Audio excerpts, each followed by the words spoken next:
Hello guys, welcome to back to my channel অনুপরাই ব্লগে। দেখো, আজকে সকাল সকাল তোমাদের সামনে চলে এলাম নতুন আরেকটা ভিডিও নিয়ে। আর দেখো, তোমাদের সামনে চলে এলাম সকাল সকাল ফুলের সঙ্গে পরিচয় করতে। দেখো, আজকে তোমাদের সামনে আমি নতুন একটা রেসিপি শেয়ার করব। সেটা তোমরা সাথে থাকো, দেখতে থাকো কি রেসিপি সেটা। চলো তাহলে দেখবে, সাথে থাকো, পাশে থাকো।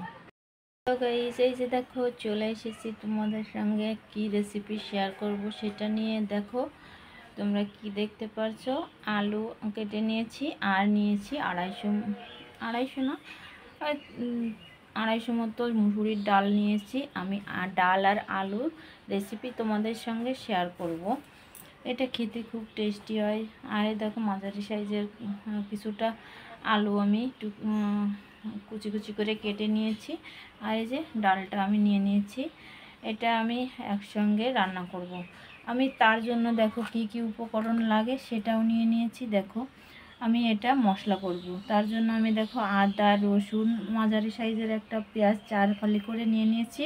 আর নিয়েছি গোটা গরম মশলা, কিছুটা গোলমরিচ আর কাঁচা পাকা লঙ্কা, সাথে 2টো শুকনো লঙ্কাও আমি নিয়ে নিয়েছি। এটা দিয়ে আমি এখন মশলা করব।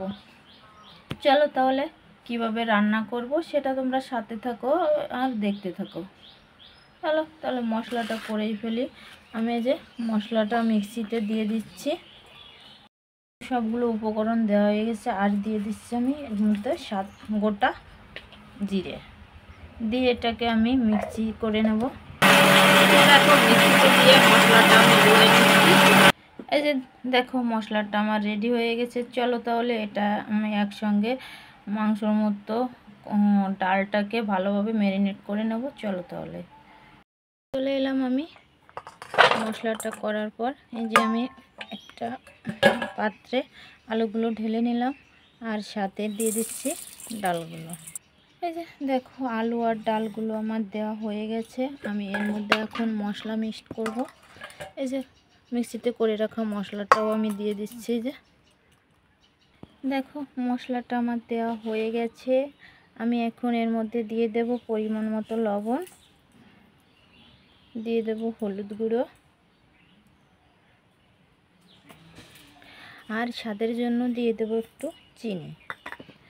তার সাথে দিয়ে দেব আমি একটু চাট মশলা, কাশ্মীরি লঙ্কার গুঁড়ো, আর দিয়ে দেব গরম মশলা গুঁড়ো।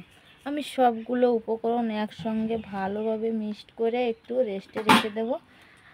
আর এই যে সবগুলো উপকরণ দেওয়া হয়ে গেছে। আমি এর মধ্যে দিয়ে দিলাম সর্ষের তেল।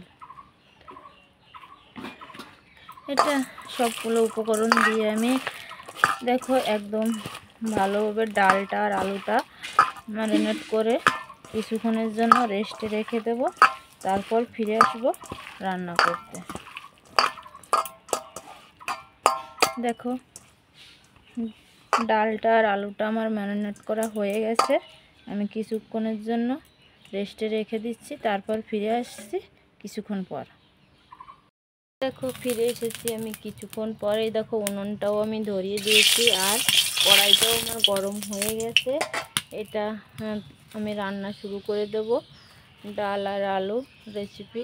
দেখো এর মধ্যে আমি দিয়ে দিচ্ছি একটা তেজপাতা, এতে বেশি উপকরণ লাগবে না। আর দিয়ে দেব গোটা জিরে। এটা দিয়ে আমি একটু ভালোভাবে নেড়ে চেড়ে ভেজে নিচ্ছি জিরেগুলো। তারপরে যে আলু আর ডালটা ম্যারিনেট করে রেখেছি এটা আমি এর মধ্যে দিয়ে দিই। এটা দিয়ে একটু ভালোভাবে বেশিক্ষণ না, দিয়ে এক নাড়া দিয়ে তারপরে একটু জল দিয়ে দিতে হবে।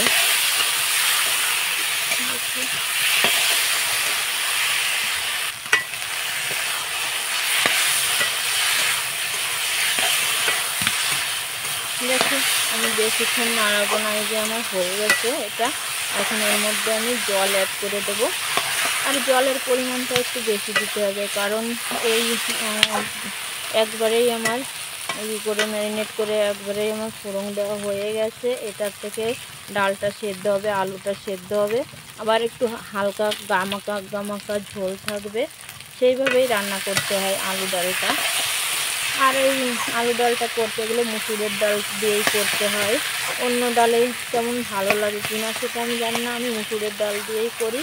এটা আমার ফেভারিট খাবার, তাই এটাই তোমাদের সঙ্গে আমি শেয়ার করছি। অনেক দিন থেকেই ভাবছি যে তোমাদের সঙ্গে আমি এই রেসিপিটা শেয়ার করব, কিন্তু সেটা করে উঠতে পারি না।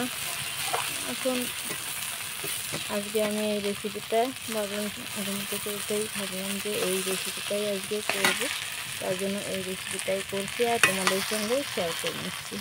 দেখো হয়ে গেছে, এটা আমি জল দিয়ে দিচ্ছি।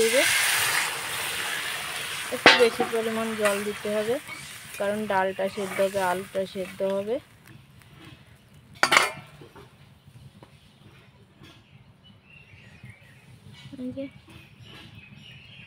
দিয়ে দিচ্ছি একটু হলুদ গুঁড়ো, দিয়ে আমি কিছুক্ষণের জন্য ঢাকা দিয়ে দেবো, তারপর ফিরে আসছি কিছুক্ষণ পর।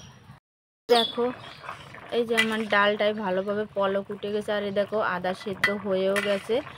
আমি একটু নাড়িয়ে দেব, তার জন্য ঢাকনাটা উঠিয়েছি। এখন আবার আমি কিছু টাইমের জন্য ঢাকনা দিয়ে দেব, ফিরে এসেছি কিছুক্ষণ পর। দেখো আলু ডালটা আমার হয়ে গেছে। এখন আমি এর মধ্যে সামান্য পরিমাণ আর একটু গরম মশলা গুঁড়ো দেবো, যাতে ভালো ফ্লেভার আসে, তার জন্য। এই যে, আর আমি এর মাঝেই আমি লবণটা চেক করে নিয়েছি, ঠিকঠাক হয়েছে। দেখো এরকম মাখা মাখা আলু ডালটা করতে হবে, এটাই। এখন আমি নামিয়ে নেব, ফিরে আসছি নামানোর পর। এই যে দেখো আলু ডালটা আমার নামিয়ে নিয়েছি। আলু ডালের রেসিপিটা তোমাদের সঙ্গে শেয়ারও করেছি। আমার রেসিপিটা তোমরা ফলো করে বাড়িতে একদিন ট্রাই করতে পারো। দেখো খুব টেস্ট হয় খেতে আলু ডালটা।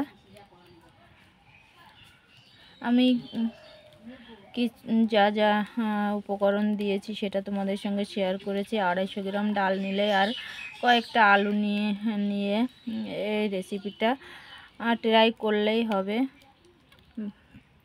ভিডিওটা এই পর্যন্তই, ফিরে আসবো অন্য কোনো নতুন রেসিপি নিয়ে তোমাদের সঙ্গে। সবাই ভালো থেকো, সুস্থ থেকো, এই কামনা নিয়েই ভিডিওটা শেষ করছি।